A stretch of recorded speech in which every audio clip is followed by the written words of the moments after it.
All right, hello everybody. Welcome back to another episode of Data Analysis. So today we're going to be discussing model and variable selection. So that is comparing the performance of different models and how to perform variable selection. And I'll say we actually do both of these things already, right? We use testing RMSE to compare models. And for variable selection, we have some tools in our toolbox where we use exploratory data analysis. We also can iterate on improving the testing root mean squared error in order to define what variables, and here by variables I mean what predictors are important to a problem. So today we're going to introduce some tools that will do this in a more automatic sort of way. Yeah, it's very useful, but also I think the Spider-Man quote is important. With great power comes great responsibility. So we're going to spend some time talking about the theoretical implications of these methods, just because we want to make sure that if we're going to throw something automatic at a data analysis problem, that we really know what it's doing and we know the technique's limitations. References in the course text. Okay, so again, as I mentioned on the title slide, we want to, our big question here is going to be, how can we select a good set of predictor variables? And so we're going to talk about what does it mean to be a good set of predictor variables first, or define the notion, and then we'll be able to come up with techniques to find good sets of predictor variables. So we're going to talk about a concept called Mallow CP, a concept called Akeiki. Everybody calls this AIC. This Japanese gentleman who invented it. The information criteria and leave one out, cross-validation, are all going to be notions of good we're going to talk about in this lecture. We already have an existing notion of good. As I said, root mean squared error in k-fold cross-validation is one notion of good. Mean absolute deviation, which we discussed in the last lecture, is also another notion of good. In general, we use this k-fold cross-validation and performance of for example root mean squared error or mean absolute deviation. We use this k-fold cross-validation because it captures this idea that we want to generalize well, right? We have these repeated trained test set splits, and the goal here is to generalize, and this is sort of throughout, and so we're going to introduce some alternative measures which also are focused on this idea of generalizing to new data. Just as a reminder, why it's important to use a test set is that training RMSE has limitations as a measure of how good a model is. And this is because the model is designed to predict well on the data we train on, and so it's not an accurate measure of how well we generalize. So we're going to talk about Mallow CP.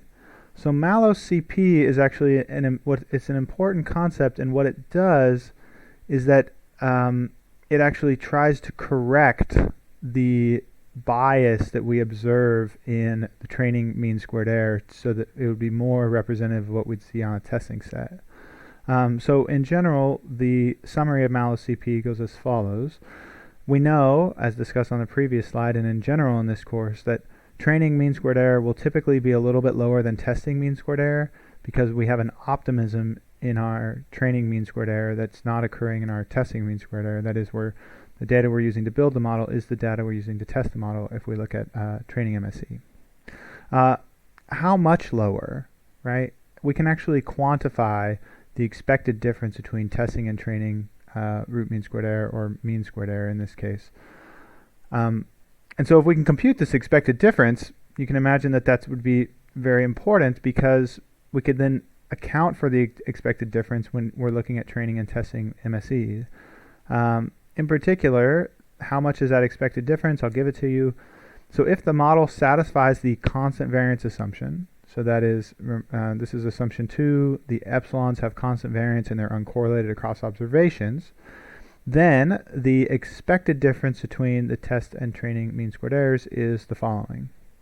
So this is 2 over n is the sample size, sigma squared is the constant variance of epsilon, and P is the number of predictors, this plus 1 here, P plus 1 being the total number of parameters once we include an intercept term.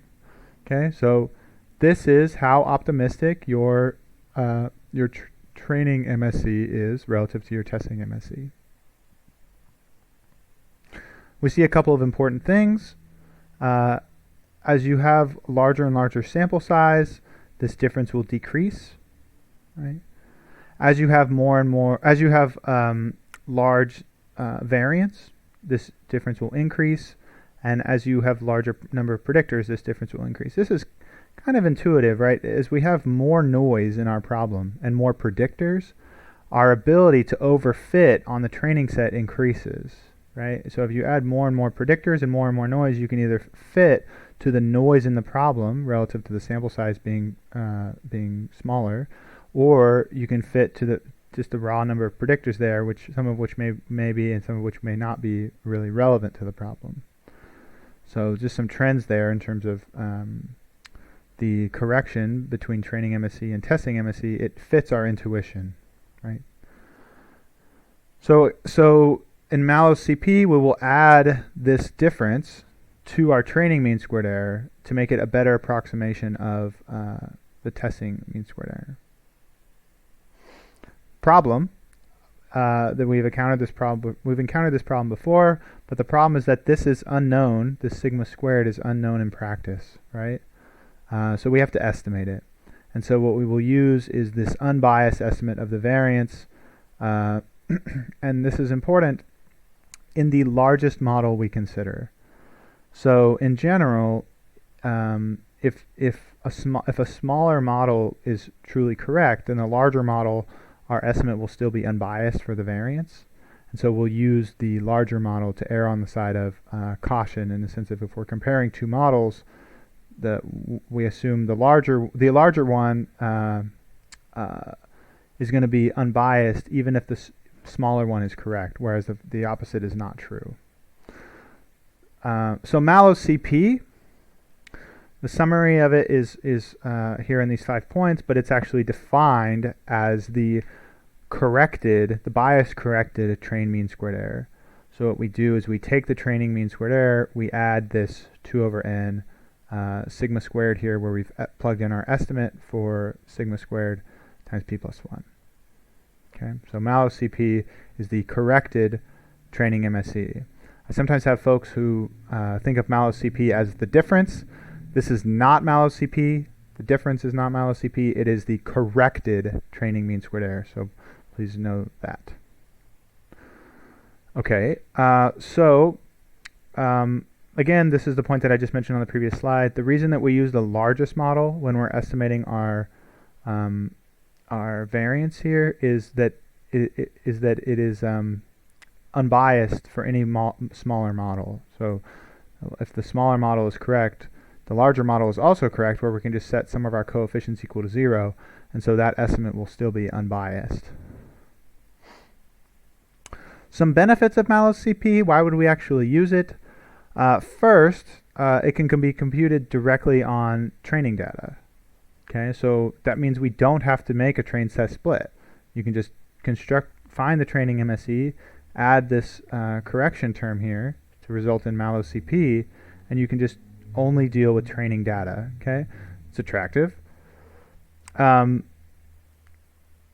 Another nice benefit is that you don't have to re-estimate many models. So in k-fold cross-validation, we're repeatedly looking at train test splits, and every time we have a different train test split, we have to re-estimate a new model, right? And you can imagine, in particular, in situations where your models are you have a large amount of data, or where your models are more complicated, that might take time. That might be computationally intensive. Usually for linear models, that's not a primary concern, but this is something that more recently developed predictive models have problems with, is that they take a long time to fit.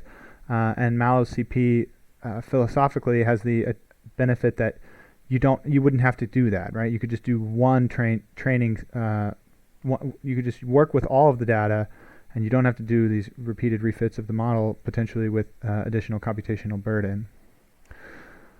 So this is the same point, just rephrased. We have less computation required. Another advantage is that it actually estimates the expected difference instead of just observing one train test split. So the fact that this is an expected difference is actually nice, because the expectation is something, instead of just realizing some data, this is actually sort of theoretically derived, right? Which is nicer than just, well, I hope I got it right, I looked at a test set. Some drawbacks of Mallow CP is that it requires the constant variance assumption. So you can look at test mean squared error without the constant variance assumption, right? You can say, oh, this model has lower testing mean squared error than this model, without requiring any of the assumptions, and just go straight off of those numbers. So the fact that you require the constant variance assumption and your diagnostics are lurking in the background, that you might be abusing these assumptions, is one of Mallow CP's drawbacks. Because it requires a constant variance assumption, that means it requires the mean zero assumption. Again, you can interpret test mean squared error without the mean zero assumption. Say, oh, well, in terms of prediction error, testing mean squared error, again, comparing two models, you don't have to require this assumption. But for Mallow CP, we need both of them. So we do require a couple of assumptions. The other thing is we still have to estimate this variance term. So I mentioned that one thing that's nice about this expression here is that we have this expected difference here, but it's not really the expected difference because we're plugging in an estimate. So we still are plugging in something we estimate from the data. We don't know that we got it right, and so this is one drawback, is that this is also derived from data, just like the testing mean squared error. So now that we have Mallow CP, we can try to minimize it in our search for a best model, right? Sort of just thinking about, instead of minimizing test mean squared error, we can try and minimize Mallow CP. And one way we can proceed is to start with an initial model, try and add or remove predictors, and see, does Mallow CP decrease? If it decreases, then since we're using this as a proxy for our testing mean squared error, a more computationally efficient proxy for test mean squared error, then we would choose that model and we can repeat. So basically just iteratively try and add or remove predictors in comparing Mallow CP instead of test mean squared error. Because we're usually comparing two models, it's more common for us to care about the difference in Mallow CP rather than the raw number itself. Okay, so we rarely say, oh, here's Mallow CP, it's such a great thing, here's my number. What we're usually using Mallow CP for is actually comparing models, and because of that, the difference in Mallow CP is more important than Mallow CP proper in practice, right? So when we compare two models, we just take the difference of their training mean squared error, and we can simplify this expression here to this 2 over n term, subtracting the differences. So this is the number of predictors in the first model minus the number of predictors in the second model. And here I have the variance term, and I've just been clear that with the subscript big, I mean we're using the variance estimate from whichever of P1 and P2 has more predictors. Okay, so the bigger model gives us our variance estimate.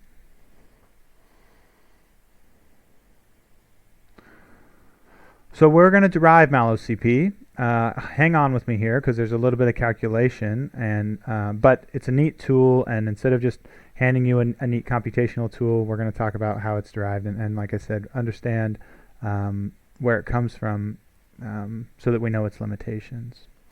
So as I said, we need the constant variance assumption, so throughout we're going to assume it. And so what we want to find is the difference in the expected value between the training and testing MSE for a fixed design matrix. So we're going to fix our design matrix.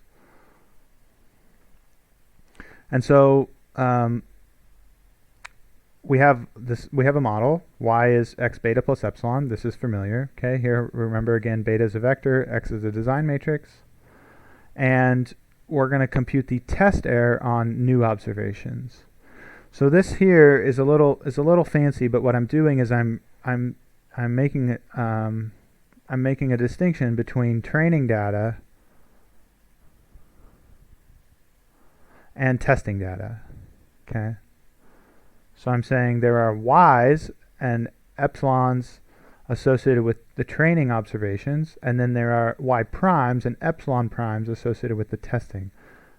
Okay, and so this is going to allow us to distinguish between, well, if we have what's the expected difference between the training MSE and the testing MSE. We're going to have to denote between the two of them, right? So, for example, in the training MSE, right, we use the same y's and epsilons and x's to build our model as we do to test the model, right, for the training MSE.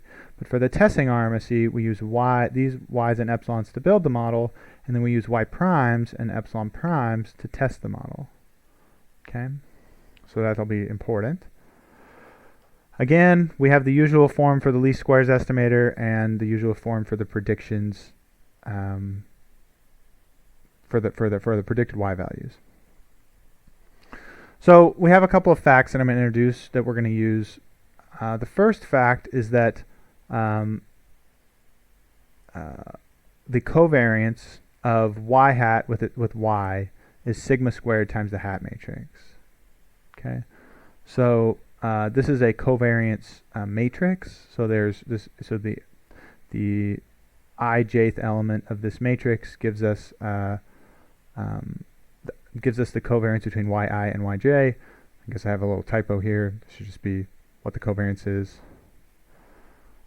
And so why is this the case? Well, let's open up the covariance expression. So this is just expanding out what y hat is. Y hat equals x beta hat, okay, our prediction. And then beta hat is equal to x transpose x inverse x transpose y. So I've opened up y hat, and then now I'm expanding beta hat. Okay, and does anybody recognize this expression? This is the hat matrix. We've seen this before. So this is the hat matrix H. Okay, so the covariance of HY with y. And this is a fact which we haven't shown, but actually makes sense, and you can convince yourselves of it if you look at the expressions real quick. But we mentioned that if you have a variance, for example, you have a variance of AX, right, where A is a matrix, X is a vector. You pull the A out, and then you pull it in the back with an A transpose, right? So I'll just write it really quick. A variance of X, A transpose. And so what happens with covariance is actually covariance is linear with respect to these transformations, whereas variance, you have to pull out the A, pull it in the back, and put the A in the back. So you can actually pull the H out of a covariance expression. And so we will do that here. If we pull out the H, then we have H times covariance of Y with itself. And the covariance of anything with itself is its variance. Okay. So I pulled out the H variance of Y. Okay.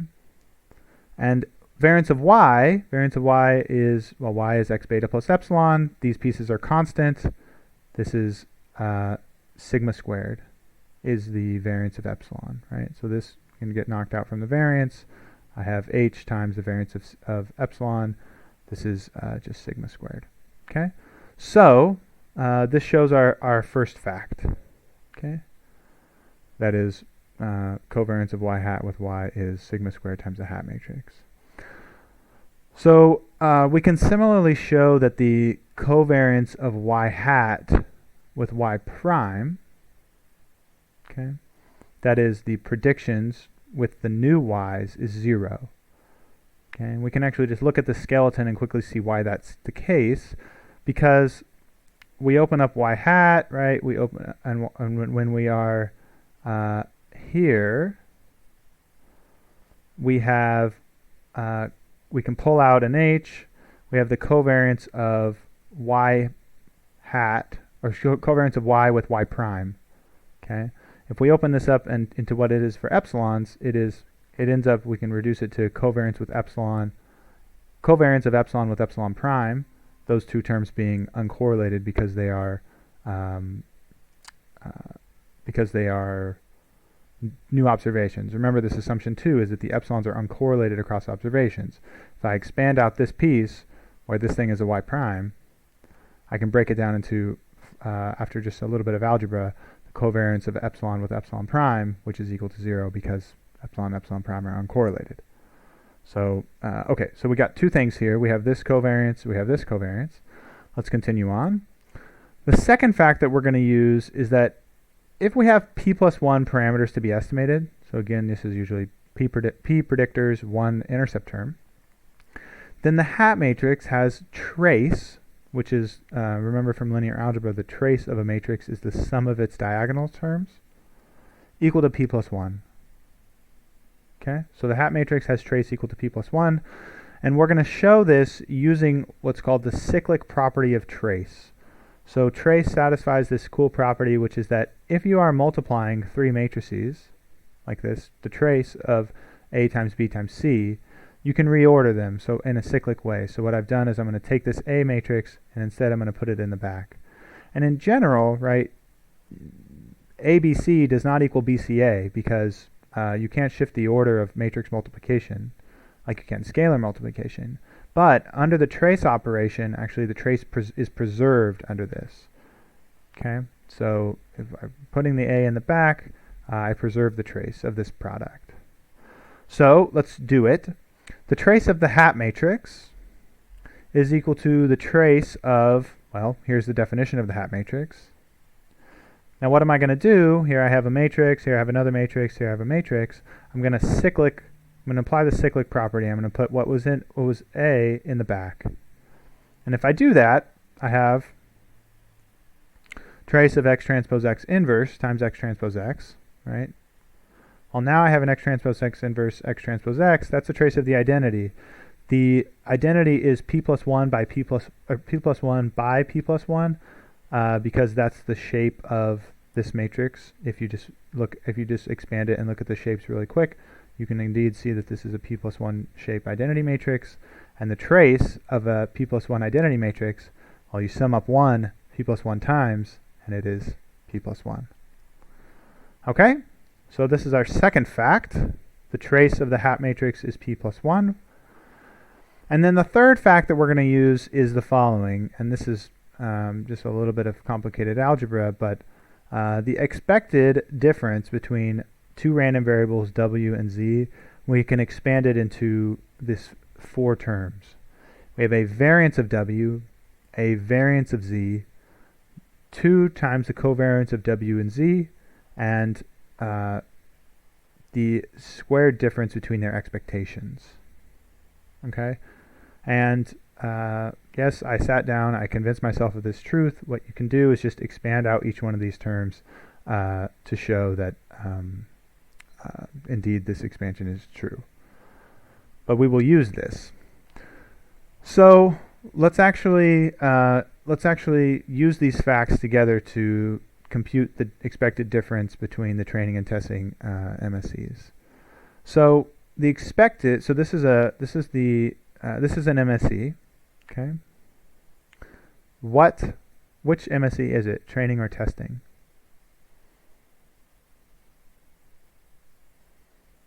Well, it is training, right? We have no primes here. So we're working with the training. Okay. So let's expand here. This is the data used to predict the model, and this is our predictions. And so we're going to expand this MSE with the property above. So here I've just basically copied in yi for w and yi hat for z, right? And then this covariance term, covariance of yi with yi hat, well, we saw in fact 1, we showed that that was sigma squared times the hat matrix, right? So I'll select the appropriate term along the diagonal of the hat matrix, proceed as like that. Likewise, if we look at the testing MSE, and here I'll note that I'm just looking at the ith observation here. Okay, so this is scalar, but this is just for a single observation.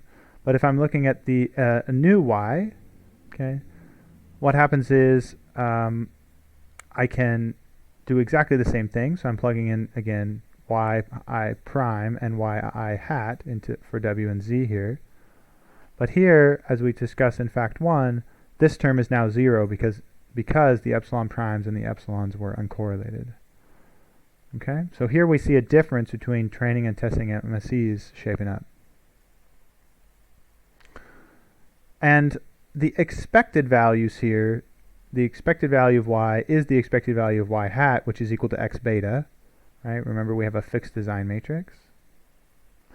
And the variance of y is equal to the variance of y prime, which is equal to sigma squared times the identity. Right?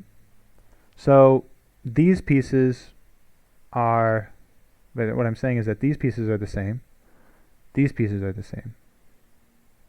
Okay?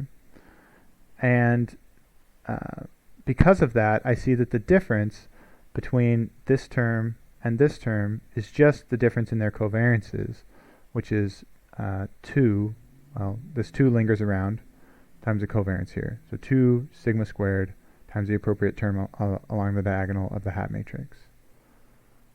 Okay? So we have the difference in MSEs for a single observation here. Let's continue. So if we look at n observations together, well, then we have the MSE, right? Here we have the n out front, and we're looking at I of them, or all I observations instead of just a single observation. We have, we're just combining what we have on the previous page. So we can break down this expectation into the sum of the expectations for each one of these i's, right? And from the previous page, we know that, well, the difference in each of those i's is the following. So we're just going to put this 1 over n over this expression, which we had for each of the i's. So hii was lurking around, right? And we're summing over all n divided by n out front, just like we did for the MSE. Okay? So this just extends what we saw on the previous slide to all n. And then this expression here, the sum of the HII terms, that's the trace of the hat matrix, right? All the trace of the hat matrix we know from, I don't remember, I think it was fact 3, one of the facts, either fact 2 or fact 3, we just discussed this though, that the trace of the hat matrix is equal to p plus 1, the total number of parameters being estimated. So, what we have shown in those couple of steps is that the testing MSE is equal to the training MSE plus this bias term here. Okay, so if we use the training MSE as an estimate of the testing MSE, we induce some bias. Okay, so then to make this unbiased, this training MSE unbiased as an estimator of testing MSE, we would then add this back in, and that's the context behind Mallow's CP. Okay, so if we add this piece to our training MSE, and here I've substituted in our estimate for the variance term, then we get Mallow CP, and the training MSE is an unbiased estimate of the testing MSE. Okay, so quite a bit of theory there, but thanks for hanging along. It's well within our reach to be able to do this, just manipulating some variances and covariances, but that's the justification for the form of the correction in Mallow CP, which is this.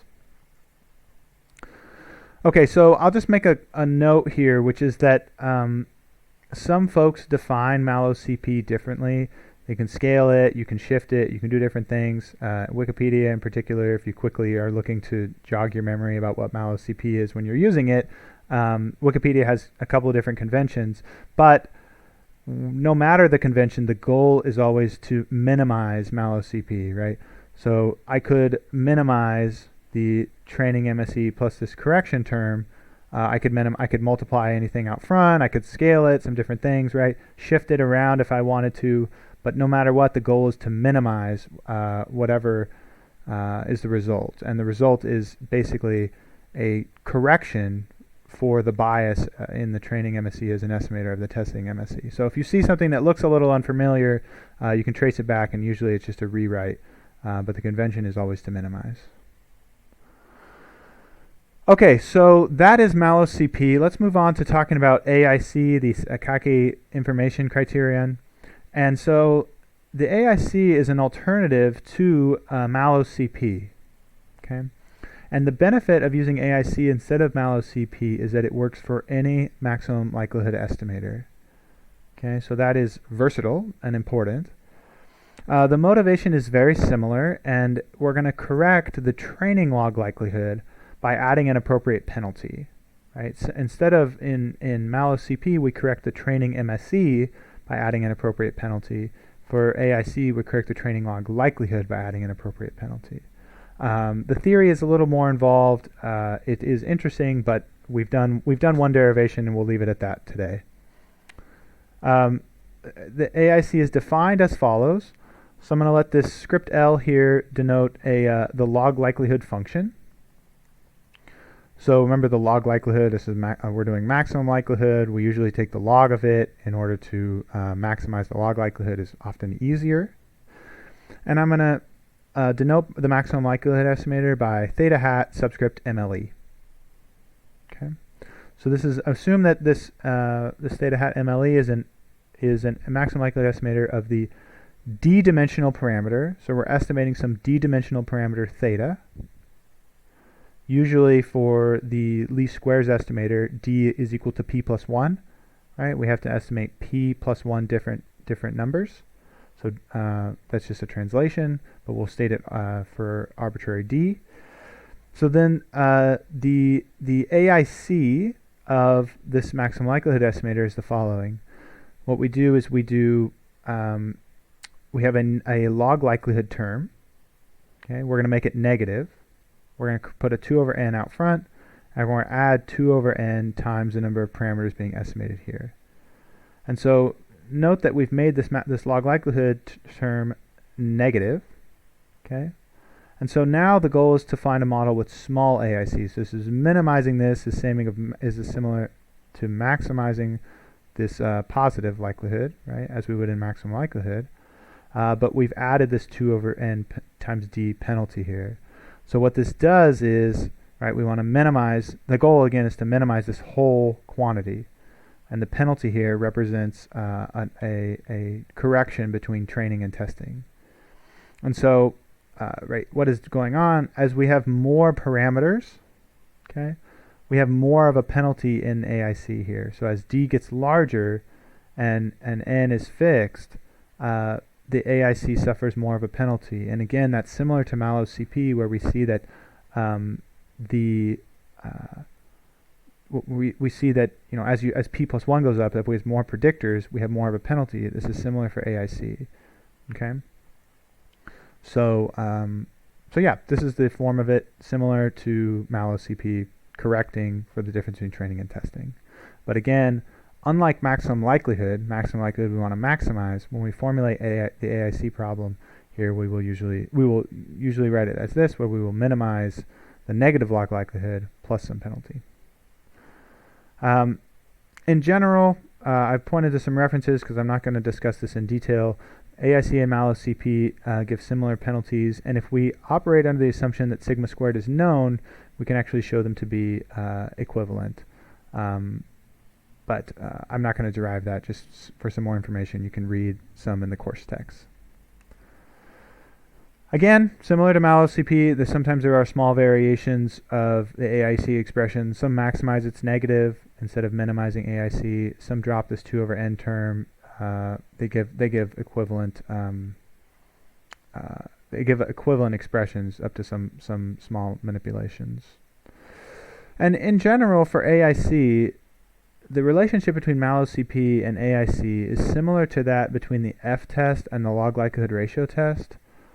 So in the F-test and log likelihood ratio test, remember, they are taking the ratio, so log likelihood ratio is taking the ratio of the log likelihoods. If you see enough improvement, then you prefer the bigger model to the smaller model. Same for the f-test, right? But they're measuring this improvement in slightly different ways. In general, f-test is specific only to linear models, whereas log likelihood ratio test was applicable to all maximum likelihood estimators. And because of that, log likelihood ratio test is preferable. You know, if you're going to use if you're going to learn a tool, learn a general tool if you can, right? And because of this analogy, where AIC is applicable to maximum likelihood estimators generally, Mallow CP applies for the least squares estimator only. Generally, we will prefer AIC over Mallow CP because of its generality, and it's similar in the case that when we are doing linear regression proper. Okay, so AIC more general, log likelihood ratio test more general, so they are generally preferred. Okay, so that is AIC. Let's talk now about leave one out cross-validation. So leave one out cross-validation is cross-validation where we use n folds, where n is the sample size. Okay, so what that means is that each observation is its own testing set. So we go for each point in the data set, and we say, okay, you know, here's the data set. There's a bunch of points in it. We go, okay, here's this point.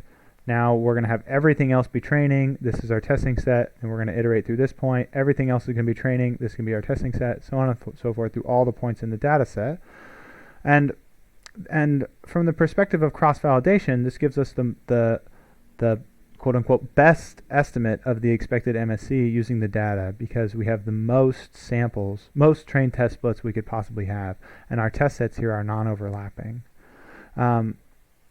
It's attractive in some ways. It's because we have more trained test splits. It's unattractive in others. In particular, it takes a lot. It can be more computationally intensive, especially if n is large, right? You have to fit n different models. Usually 5 or 10-fold cross-validation are good approximations of leave one out cross-validation. This is what we've used in class. But you can, in situations where it's computationally tractable, you can tell Caret to do leave one out cross-validation, and that's just, you know, the most trained test splits you can do with non-overlapping test sets. And in general, AIC and Mallow CP can be seen as fast approximations of leave one out cross-validation. So this is sort of test MSE. You know, if you do leave one out cross-validations, this is test MSE, where you have the most different trained test splits. So there's more samples here, right? And but this is extremely computationally intensive. So you can imagine sort of a line here where you have you know how intensive are these procedures for estimating a model's generalizability. Way over here on the left, this is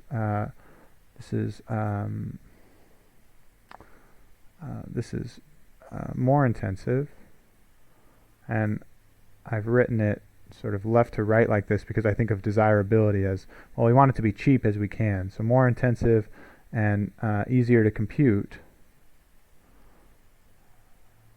Right? We can do leave one out cross-validation, more computationally intensive. We could do something like, you know, 10-fold cross-validation. We could do 5-fold cross-validation. We could do something like a train test split.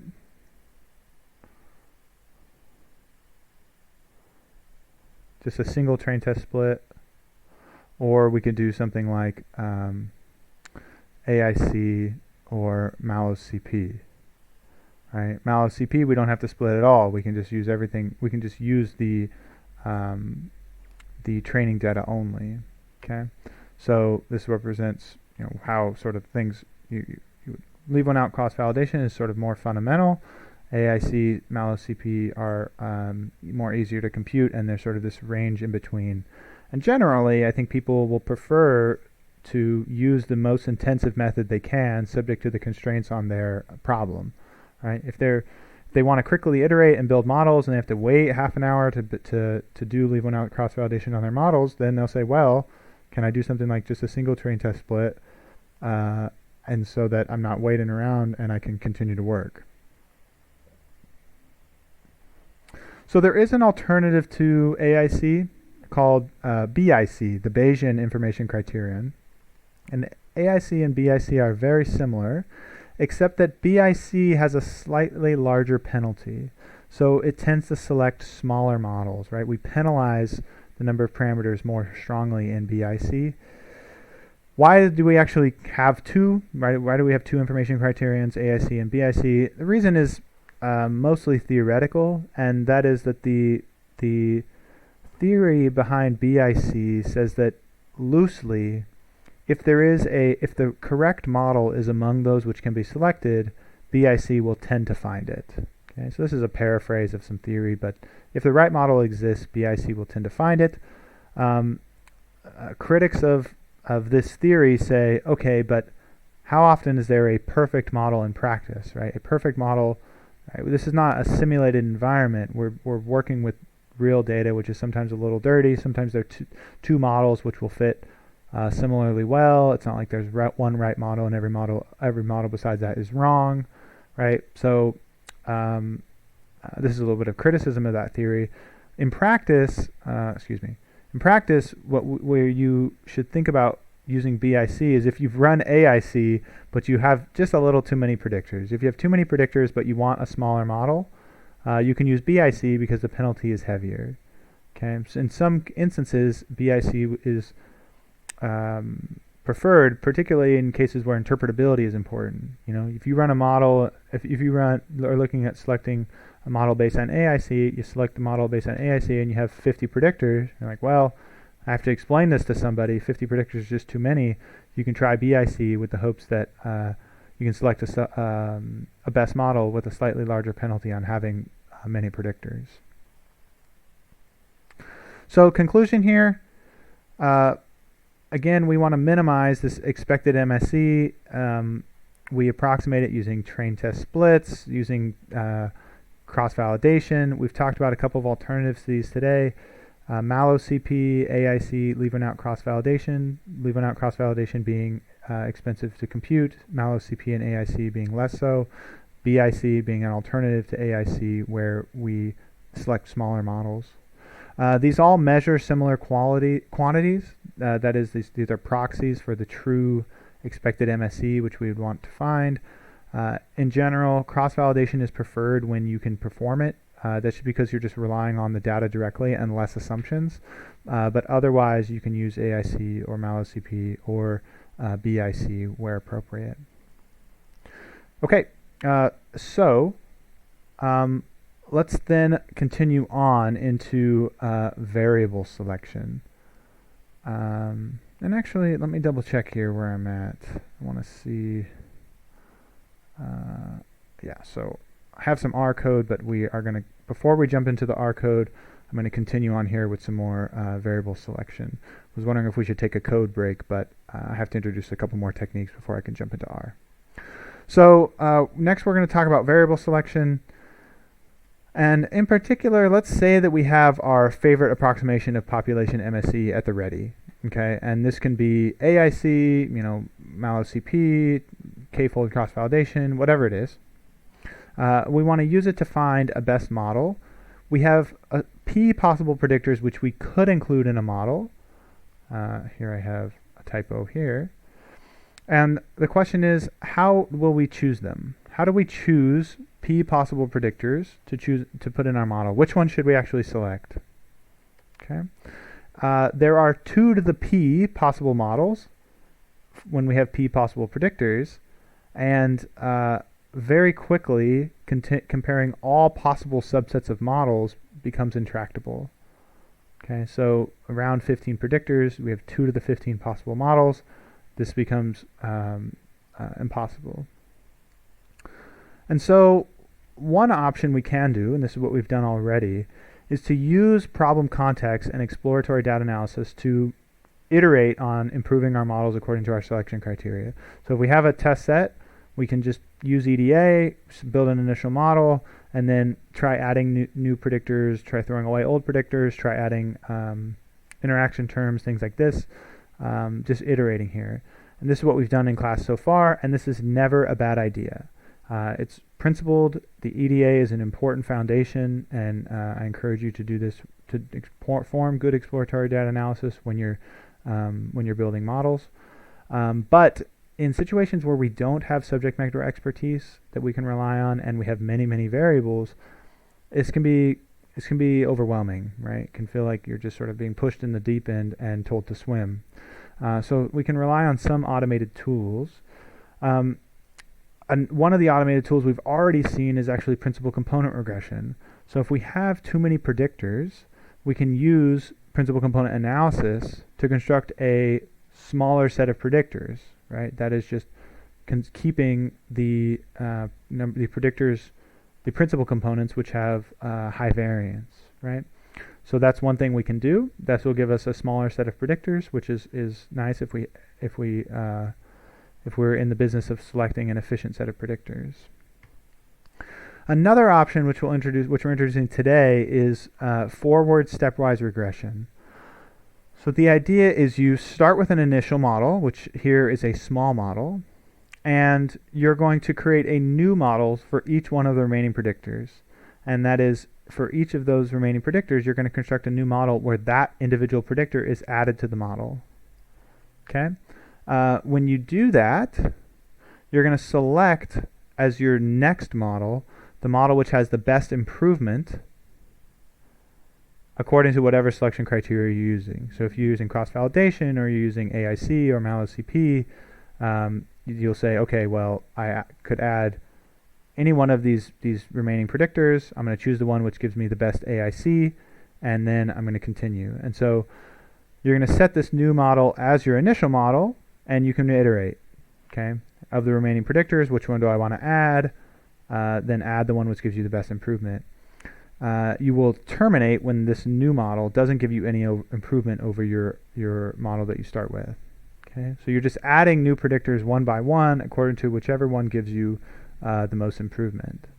Okay, so this is greedy in the sense that we are selecting models at each step based on which one gives me maximum improvement.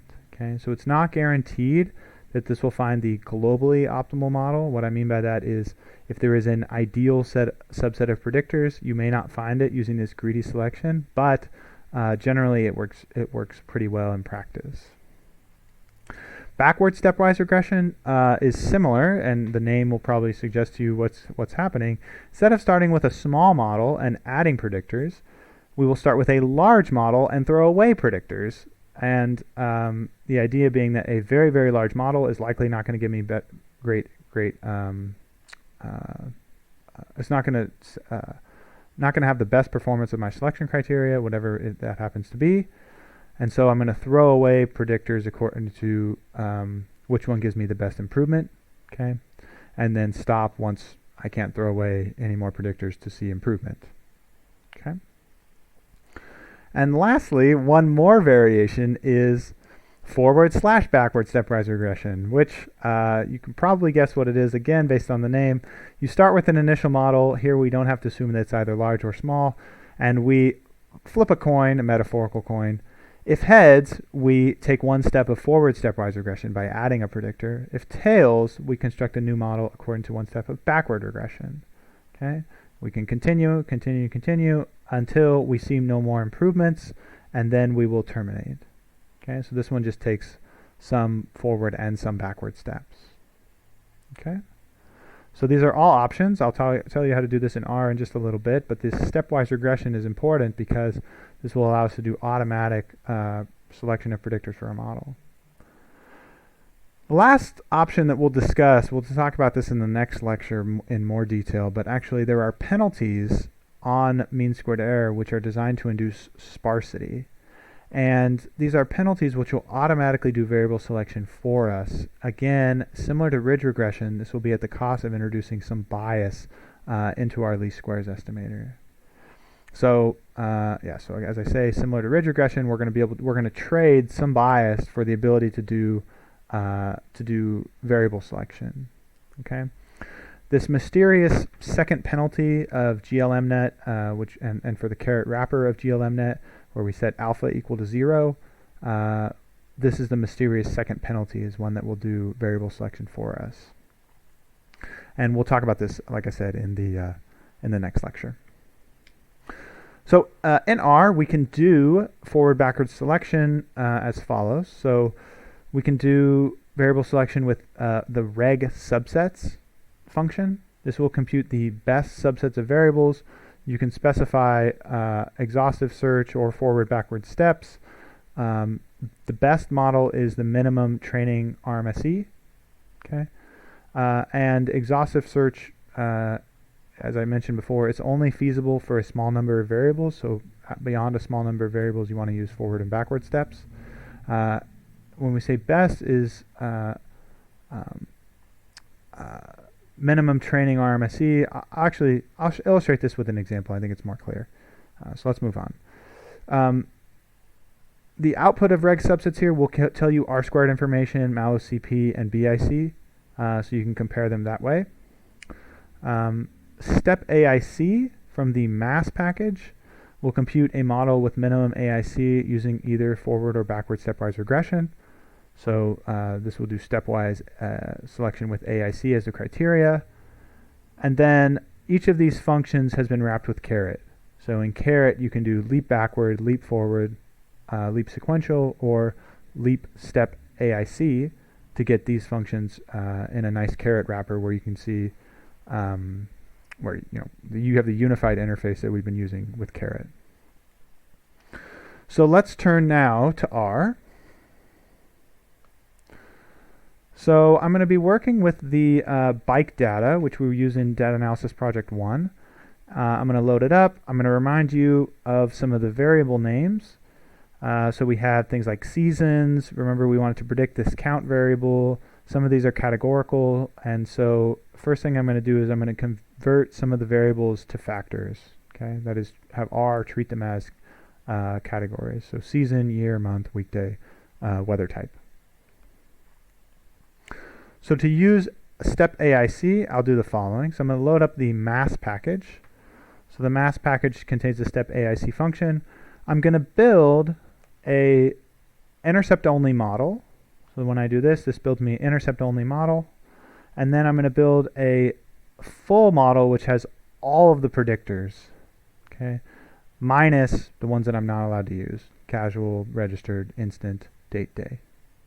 Okay. So intercept only or full model. The step AIC function, I can pull up its help menu really quick just to show. So what I do is I give it an initial LM object. I tell it which direction I'm going.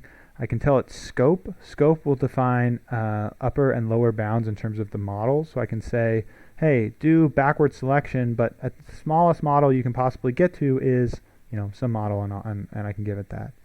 Or do forward stepwise selection, but the largest model you can get to is something, and I give it that.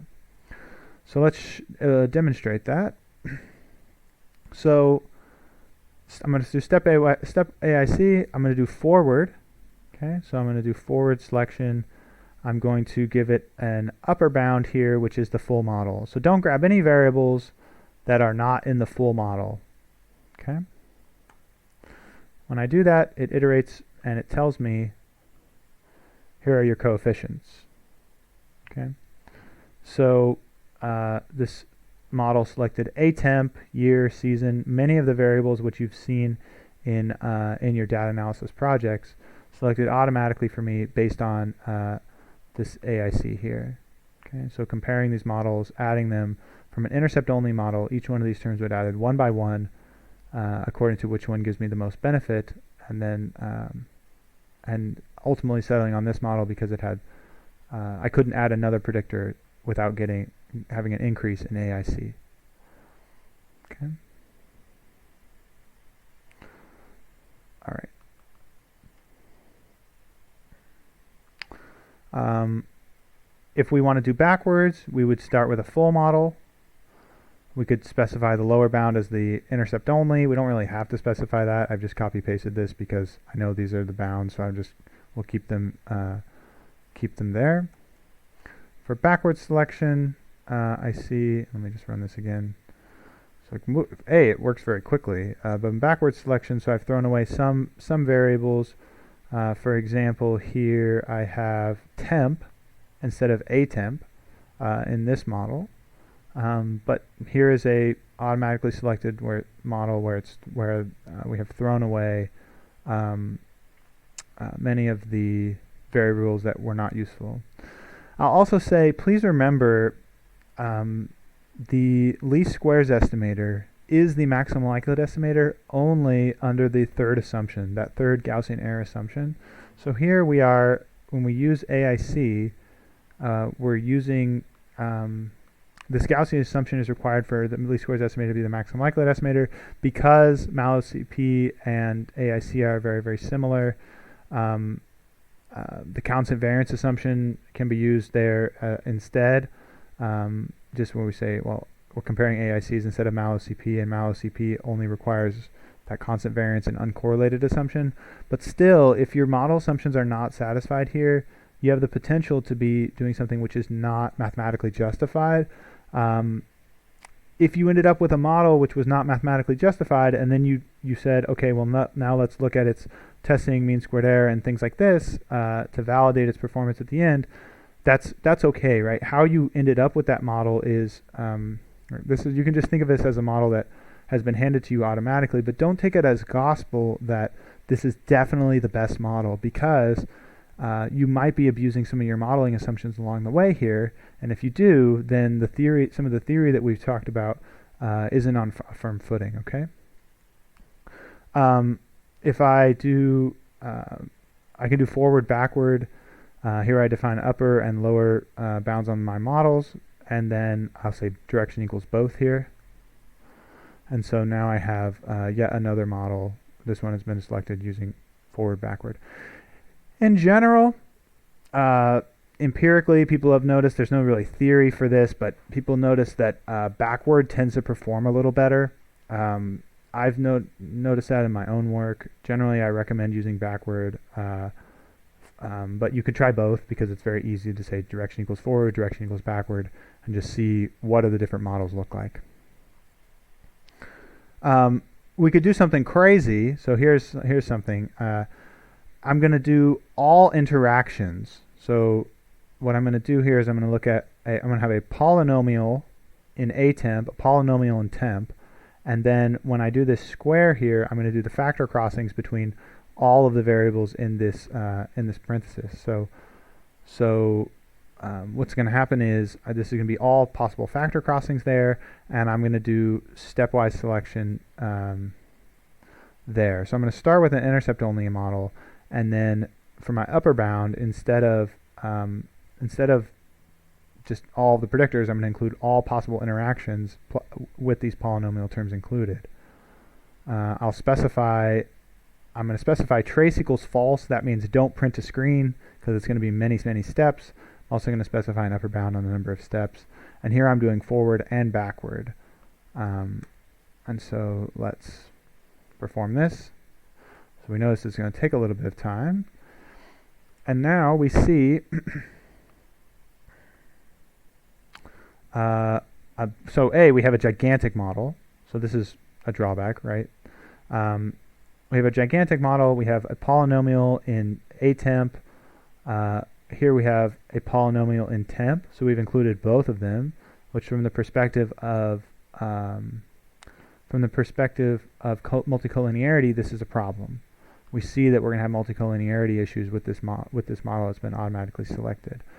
We have interactions with polynomial in a temp and the year, the temp, and the weather. So we have sort of some degenerate predictors coming on here.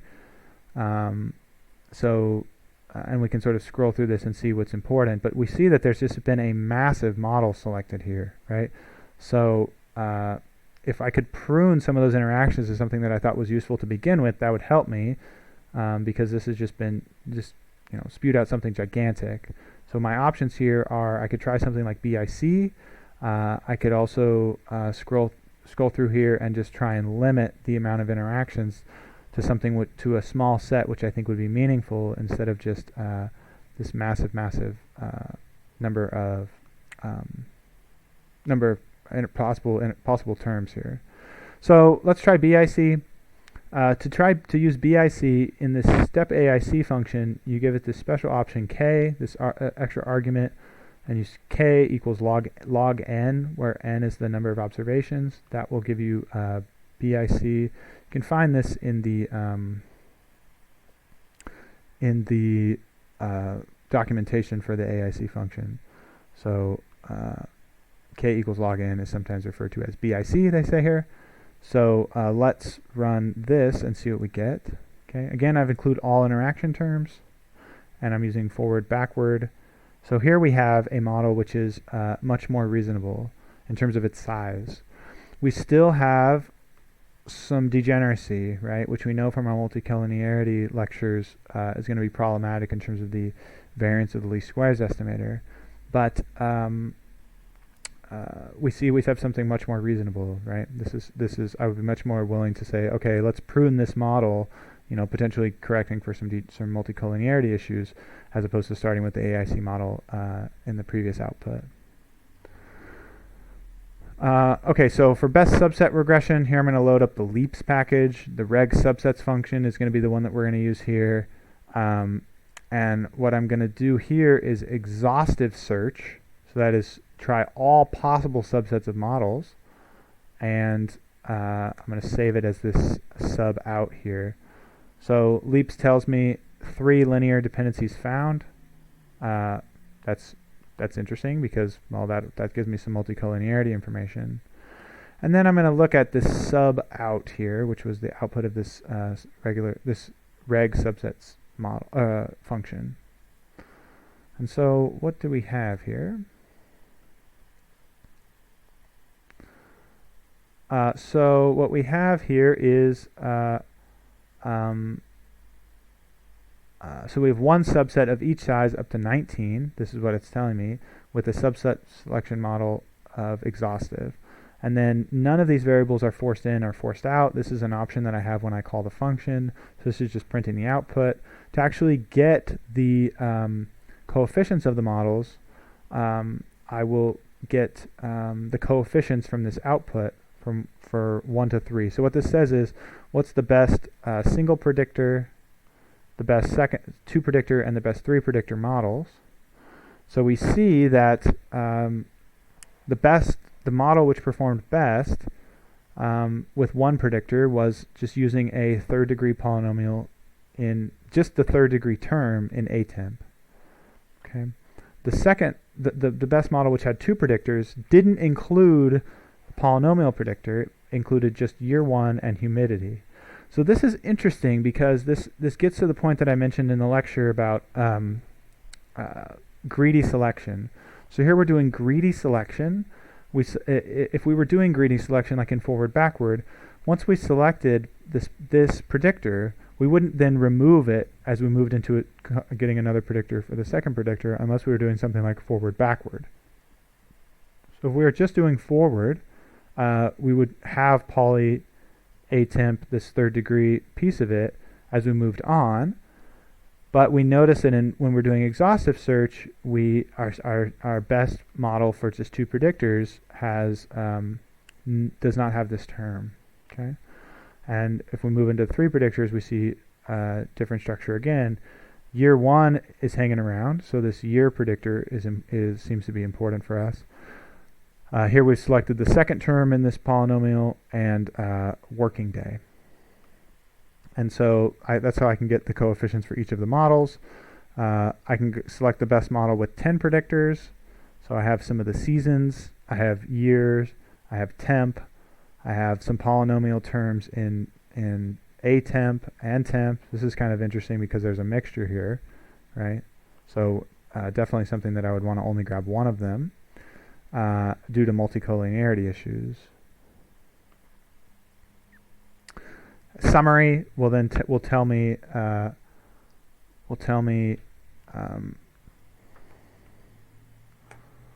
will tell me, if I look at the summary output, it will just show me this is the number of predictors allowed in the model, and I have this huge matrix which is all the different possible predictors and are they included or not. So we see that year, for example, if I just scroll down, I see that year is included as a predictor in every model which has 2 predictors or more, right? So it's an indication that it's important. Month is important only as seems to be important as I get to 15 or more predictors. This is month 11, I guess. And so I can look through and see these, the number of times it occurs in a model as we're increasing the number of variables we're allowed is some proxy for how important it is. Humidity and wind speed playing a factor here. These polynomial temperature terms playing a factor here. So yeah, so that summary is a good way to get some information about what predictors are generally important. The which function will present, instead of stars here, presents trues and falses in that matrix that I just looked at, which is number of predictors allowed in your model by predictors themselves. And then also this output has R² information, the residual sum of squares, which is like MSE but without the mean, the adjusted R², Mallow CP, and BIC. We can extract all of that information from this summary. And when I look at them, I can compare quickly and see. So for example, let's look at BIC. So the best model for 1 predictor, 2 predictors, 3 predictors, and so on has BIC given here. So we can see that for BIC we are we're decreasing BIC, which is good. But then at a certain point here with 15 predictors, or excuse me, with 14 predictors, we start to increase the BIC again, right? So here, 14 predictors is our model where we have minimum BIC.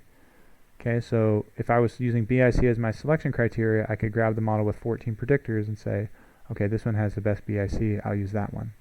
For Mallow CP, which is similar to AIC, it takes more predictors, and it looks like here we're going to 17 predictors for the minimum Mallow CP. R², we can compare. Again, R² has some drawbacks in terms of its ability to actually measure model fit, so I encourage you to use something else, but you can find it here. Residual sum of squares, so again, this is like mean squared error, but without the mean. So we can just look at these numbers again and see that, well, actually, this just keeps going down. 19 is preferable is the lowest that we have listed here. But this allows us to quickly compare the AICs and BICs and MSCs across models. I guess, yeah, so I should say residual sum of squares, this is not surprising that it continues to go down as we have more and more predictors, because this is a training residual sum of squares. These corrected versions, these Mallow CP and BIC, are adding a penalty for the number of predictors we have, trying to make this training MSE better approximate testing MSE. Okay. We can plot, for example, here's a plot of the residual sum of squares against model size. So we see that as the model size increases, what does our residual sum of squares do? Mallow CP, we can do the same thing.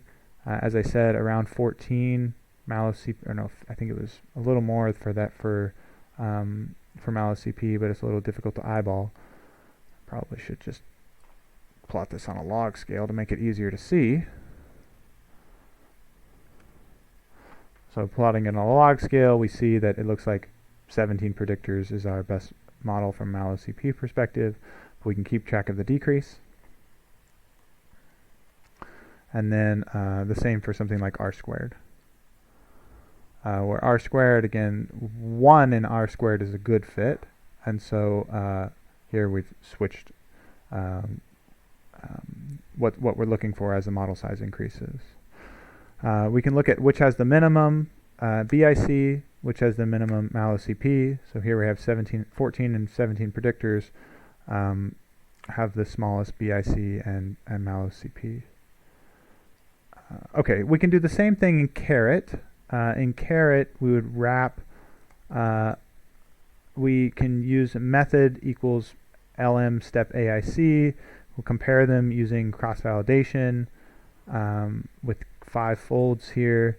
So here we can wrap the step AIC function from the mass package using this cross-validation wrapper. So what that will do is it will compute the best models, and then it will say, and then we can actually look at this and say, so now that this has been computed using AIC, what do we actually see in terms of their cross-validated performance?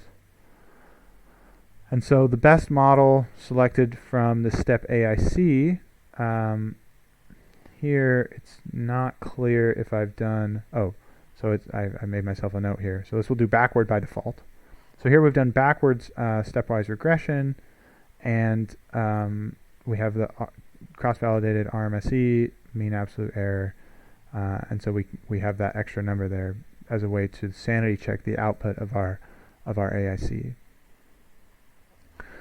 Using leaps, so this is instead of with the mass package, we can use leaps, and the structure is a little different as we just went over, and we can compare the RMSEs there. So here we have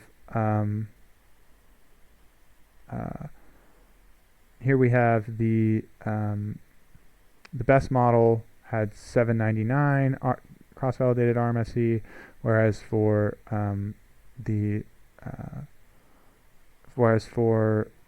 stepwise AIC we have cross-validated RMSE of 719.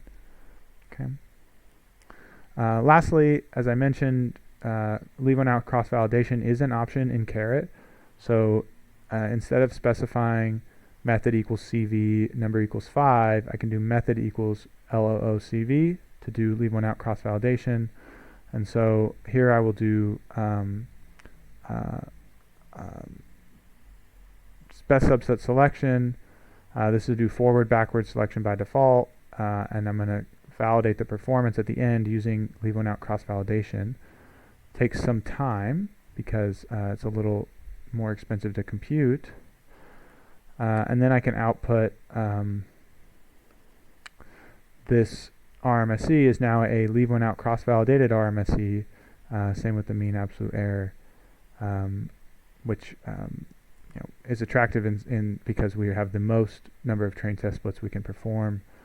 I can look at the final model here, run a summary of it, see which models have been selected, or which variables have been selected. This is similar to what we saw above. Just using leaps package directly, I've just wrapped it in Caret, so I have that cross-validation built in. Okay, so again, I'll post this code on the course website, and yeah, but this is a summary of what we can do now with these new fancy tools. Okay, so let's just summarize some best practices. In general, it's best to use a secondary method of model fit to validate your stepwise regression models. And so the reason is that there's a potential to overfit when you compare a single measure performance on many models. So using a secondary measure is just good practice. And as I said, Caret wraps that for us in the sense that we can do stepwise variable selection and then look at test RMSE or cross-validated RMSE at the end. So best practice, you can use whatever tools you want to select some good models, what you think will be good models, using stepwise, a little bit of stepwise variable selection, some EDA, these kind of things. And once you've done that, then you can compare their test RMSEs. You can maybe use one test set for the sake of comparing performance while you're building them, and at the end, just maybe use another held out piece of data to compare what you haven't used to build the models, just as a fresh snapshot of data. The idea, again, is just the more often you use a measure, the more likely you are to overfit with respect to that measure. So having a couple that you use in tandem is good practice. You can do model selection via p-values of coefficients, but in order to have accurate p-values for your models, you must recompute the p-values again on your testing data. So when we're comparing AIC, for example, we have a potential to overfit, but And in some sense, we don't really care because we don't interpret that raw AIC number as something meaningful. We're just comparing it to other AIC numbers. But for p-values, the situation is different because the interpretation of p-values may be of importance for your interpretation. If you're running a scientific experiment and you do model selection via p-values and you overtrain based on your p-values, look at those p-values and say, oh, look, those p-values are really small, therefore I see something important in my data, and I'm going to publish a scientific paper on it. This is problematic and incorrect because you're overtraining on those p-values by comparing them against so many models.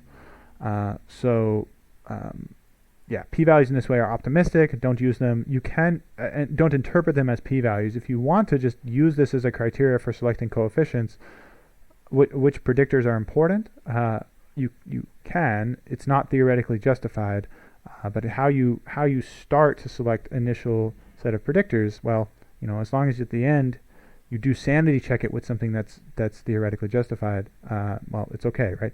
I can hand you a random set of predictors and you can start with it and iterate from there, and in that sense, sort of what you start with and how you select it is less important, but you may be missing something here based on the overtraining. So generally, I prefer AIC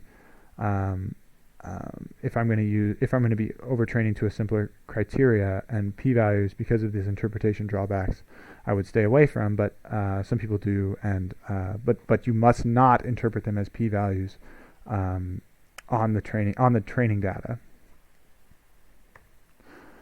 Okay. I'm going to cite Wikipedia just for a moment here, just because I love this quote. Maybe somebody has edited it since I read this quote, but I think it really summarizes well the philosophy that you should have when you are using these selection criteria that we've outlined in this lecture. So what it says is model selection statistics are generally not used used blindly, but rather, information about the field of application, the intended use of the model, and any known biases in the data are taken into account in the process of model selections. And so, I don't know, generally not used blindly, that's fine. I would say we should generally not be used blindly. You should use things like exploratory data analysis.